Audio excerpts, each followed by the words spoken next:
Ishara hizi zikitokea kwako unapokuwa kwenye maombi ya kina, ujue kwenye eneo hilo kuna kifungo ambacho kimekufunga.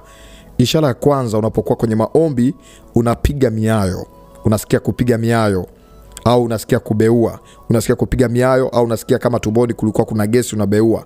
Ishara hii inaonyesha kwamba kuna kifungo kiko ndani yako, kinahitaji maombi zaidi kwenye eneo hilo hilo, ndio penye tatizo lako. Baada ya kuomba kwa kina, kuna vitu vingine vitalipuka zaidi. Hiyo ni kama ishara ya kwanza ya kuonyesha kwamba kuna kitu ambacho kimekufunga, kipo kwenye maeneo hayo hayo. Unahitaji maombi ya kina ili uweze kufunguliwa kwenye eneo hilo. Mtu unapokuwa kwenye maombi ya kina au unapokuwa kwenye maombi unasikia unapiga miayo mpaka machozi yanakutoka, unasikia unapiga miayo, unasikia mwili wako kama unachoka, ni kama kuna mahali, yani ni kama kuna mahali upo au usingizi fulani unakupata au uchovu fulani unakupata ambao unashindwa kujizuia. Adui ana kawaida moja, anapotaka kae ndani ya mtu huwa anaweka vitu vya kumlinda. Huwa anaweka vitu vya kumlinda ili mtu yule asifunguliwe moja kwa moja. Sasa kati ya vitu ambavyo huwa anaviweka kwa mtu, anaweza kumwekea mtu vitu vya viashiria vya namna hiyo, kwamba unapokutana na maombi, kabla adui kukutanika moja kwa moja na ile nguvu, adui huwa anaweka ulinzi wa vitu vyake. Moja ulinzi wake ni kukupa miayo. Yani anakupa miayo ili uchoke kuomba, uache kuomba, uhisi kama yale maombi yanakuchelewesha na kupigia kelele na kuumiza, uache kabisa. Na ukiacha manake yeye yuko salama. Kwa hiyo ni ulinzi wa adui. Nini cha kufanya?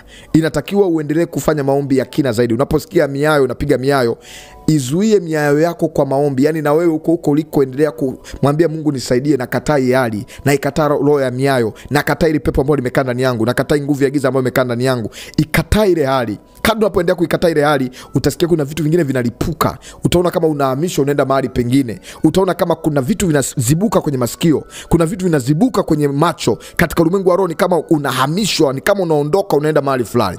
Ishara ya pili ambayo huwa inawatokea watu kadha wa kadha wanapokuwa kwenye maombi, unahisi kama kuna kitu kinataka kitoke.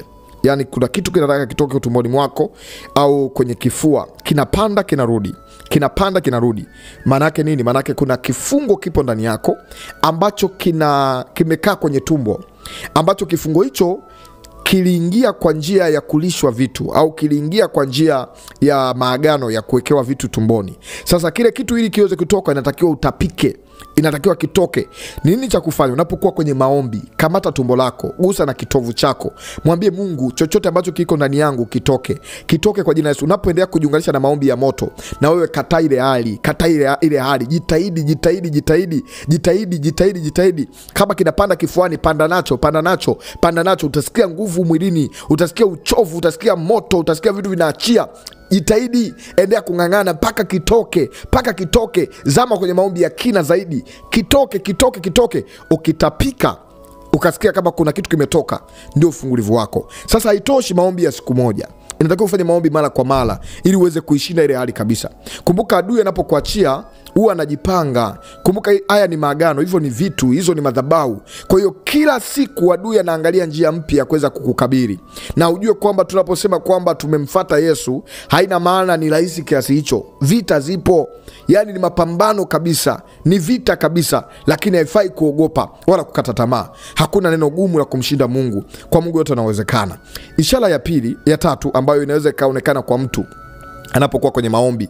Kuna mtu ambapo unakuwa kwenye maombi unasikia kuna sehemu panatetemeka. Unaweza kusikia mikono, yani unasikia mikono inatetemeka, au unasikia miguu imekaza, au unasikia kwenye kiuno kumekaza, au unasikia mgongoni, au unasikia kuna vitu vinatembea tembea.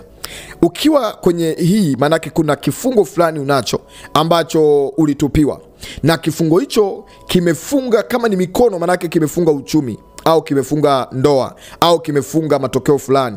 Na kama ni miguu, manake umezuiliwa, umewekewa mstari kwamba hautakiwi kuvuka mahali fulani. Kwa hiyo unakuta wakati wa maombi ya kina unasikia miguu kama inatetemeka, inaishiwa nguvu, unasikia kama kuna vitu vinaachia kwenye nyayo, unasikia miguu inawaka moto, unasikia kama kuna vitu ambavyo vinaendelea sio vya kawaida. Haitakiwi ukate tamaa, endelea kuomba, endelea kuomba, endelea kuomba, endelea kuomba, endelea kuomba. Kataa vile vitu. Kama kuna vitu vinatembea tembea, mwambie Bwana Yesu, na kataa hivi vitu, viniachie, viniachie kwa jina la Yesu. Chochote ambacho kipo ndani yangu, yeyote anayekituma kiniachie kwa jina la Yesu, na kikataa. Vua hicho kitu, ondoa katika ulimwengu wa roho. Mwambie Mungu, naomba nisaidie, nakatai hali katika jina la Yesu. Mungu atakusaidia. Na ishara nyingine, kuna mwingine ukianza tu kuomba unapoteza fahamu. Sasa wewe ambao unapoteza fahamu, huko ambako unapotezeaga fahamu, kuna wakati unasikia kama kuna sauti inakuita fulani. Yaani huko unapopata akili, mwambie Mungu, imetosha kwa huku, na toka huku kwa jina la Yesu, na kataa kwa huku. Ita jina la Yesu huko. Ita, Mungu akukumbushe neno hili. Ita jina la Yesu huko. Biblia inasema kwamba kila ilitia jina la Bwana ataokolewa. Kumbe kila unayelitia jina la Yesu huko, kwa sababu ufahamu ukiondoka, haitakiwi sisi tuanze kuhangaika na ule mwili peke yake. Inatakiwa wewe mwenyewe pia, huko ambako unaendaga, huko ambako unakuchukua, nenda huko, mwambie Mungu, natoka huku kwa jina la Yesu.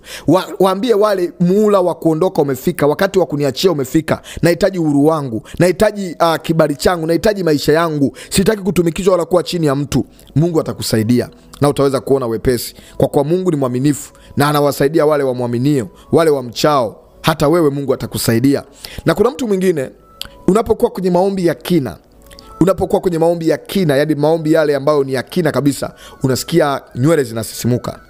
Manake tafsiri ya nywele kusisimuka, kuna nguvu ya Mungu imekutana na wewe, au kuna nguvu ya shetani ambayo inatembea mahali pale. Unasikia mwili yani kama shot inapiga. Mwambie Mungu, naomba unisaidie. Mungu, ninaomba unisaidie. Chochote ambacho Mungu nataka unihudumie. Na kama kuna nguvu ya giza, iniachie kwa damu ya Yesu. Tumia damu ya Yesu. Ita jina la Yesu. Utaona wokovu. Zama kwenye maombi, mwambie Mungu, naomba unisaidie. Utaona wokovu. Nataka nikuombee sasa kwa sehemu, na amini Mungu atakusaidia. Sema, Bwana Yesu, imetosha kutumikishwa. Imetosha kuwa hapa. Nahitaji uhuru wangu. Nahitaji nafsi yangu. Nahitaji ufahamu wangu. Nahitaji maisha yangu, katika jina la Yesu. Baba Mungu, kwa jina la Yesu, naomba juu ya mtu huyu ambaye amefungwa kwa muda mrefu. Mungu, umenipa mamlaka. Sauti hii ipenye mpaka katika ulimwengu wa roho. Naenda kuliita jina lako. Naita nafsi yako. Naita ufungulivu wako. Wewe ambaye umekuwa unafungwa na roho ya kupiga miayo. Ukianza maombi unasikia kupiga miayo, unasikia uchovu, unasikia mwili unaishiwa nguvu, unasikia kutetemeka, unasikia moyo unaenda mbio. Ewe pepo mchafu, haya ondoka. Wewe ni roho chafu unanisikia, na kuapisha kwa jina la Yesu, toka wewe toka, unanisikia? Roho ya kuzimu, roho ya mauti, roho ya nyoka, roho ya majini, roho ya mapepo, roho ya uchawi, lipuka. Achia nafsi ya mtu huyu, achia ufahamu wake, achia maisha yake. Naamuru ufunguliwa polipo. Kila kifungo kilichokaa tumboni, chini ya tumbo, chini ya kitovu, hicho kifungo kikuachie. Uchawi uondoke. Panda. Natuma nguvu, natuma malaika hao washuke hapo polipo. Hiyo nguvu. Jiunganishe kwenye maombi. Zama kwenye maombi, zama. Kuna vitu vinakuachia. Zama tu, kuna vitu vinaondoka. Nasema na hayo madhabahu, nasema na hivyo vitu vinakuachia. Nimenyosha mkono wangu hapa nilipo. Naona nguvu za giza zinaungua. Naona nguvu za kipepo zinaungua. Waliokufunga, waliokuwekea pete kwenye mikono, waliozuia riziki yako, waliozuia hatua zako, ushindwe kufikia mahali unapotaka uende, nafungua miguu hiyo. Wale ambao mmefungwa na miayo, mmefungwa na vitu kwenye tumbo, mmefungwa na vitu vinapanda na kushuka, panda, tapishwa. Ilizi zote, uchawi wote, nguvu za giza zote, manuizo yote, toka, tapishwa kwa jina la Yesu. Huko mwingine utasikia tumbo limevurugika, unasikia kuharisha, kaharishe.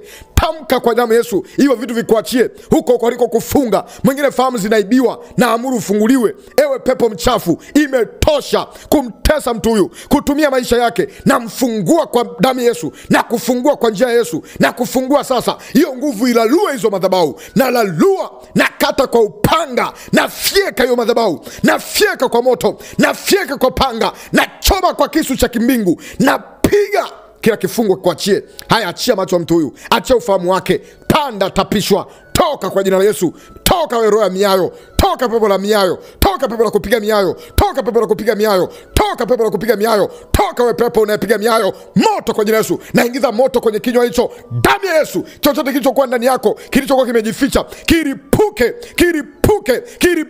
Lipuka. Panda, toka, panda, chomoka, panda, kuanzia sasa. Na Ua kwa jina la Yesu. Mwache mtu huyu, sio makao yako tena, sio mahali pako hapa. Na achilia damu Yesu kufungue. Pokea ufungulivu mahali ulipo. Pokea uponyaji, pokea ukombozi. Naona kuna mtu unapata deliverance. Kuna mtu unafunguliwa. Kuna mtu unafunguliwa. Na achilia ufungulivu ndani yako. Nguvu ya Mungu ipite. Ipite tena kwenye kichwa. Ipite tena kwenye kichwa paka kwenye nyao za miguu. Nguvu ya Mungu itembee sasa. Nguvu ya Mungu itembee sasa. Vitu vibaya vinakuachia. Ulivyofungiwa vinakuachia. Walipokufunga, walipokuzika, walipofunga mikono yako, walipokuzungushia kamba, walikoweka minyololo, vinakatika hivyo. Majini, mapepo, roho za kimizimu, roho za nyoka. Ewe joka ondoka. Ewe joka ondoka. Ewe nyoka ondoka. Ewe nyoka ondoka. Ewe nyoka ondoka. Ewe nyoka ondoka. Ewe nyoka ondoka. Unasikia kupiga kelele. Unasikia kupiga kelele. Unasikia moto kwenye masikio yako. Nami naongeza moto. Nachochea. Nachochea. Naunguza. Naunguza. Naunguza. Imetosha kumtesa. Imetosha kumfungia. Natamka ufunguliwe. Pokea ufungulivu. Yes. Yes. Yes. Uwe hai sasa. Pokea ufungulivu katika jina la Yesu. Pokea ufungulivu kwa damu ya Yesu. Amen. Rudia tena maombi haya. Kwa hicho tu kipande ambacho nimeomba na wewe, utasikia akili yako inachanganyikiwa na unafunguliwa. Nipe ushuhuda nini kimeendelea ili nijue naendelea kukuombea kwa namna gani.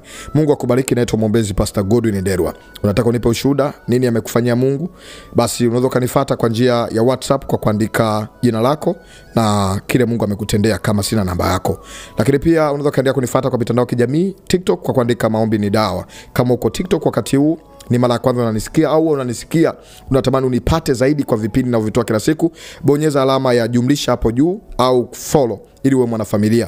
Na wewe ambao unanifuata kwa njia ya YouTube, Mungu akubariki. Kama hujasubscribe, bonyeza alama kusubscribe ili uwe mmoja kati ya wanafamilia wa maombi ni dawa. Mungu wa mbinguni akubariki, akutendee mema. Wewe ni mbarikiwa, naamini Mungu atakujibu sawa na haja moyo wako. Kumbuka, mimi ni mwombezi Pastor Godwin Ndelwa. Mungu akubariki, uwe na wakati mzuri.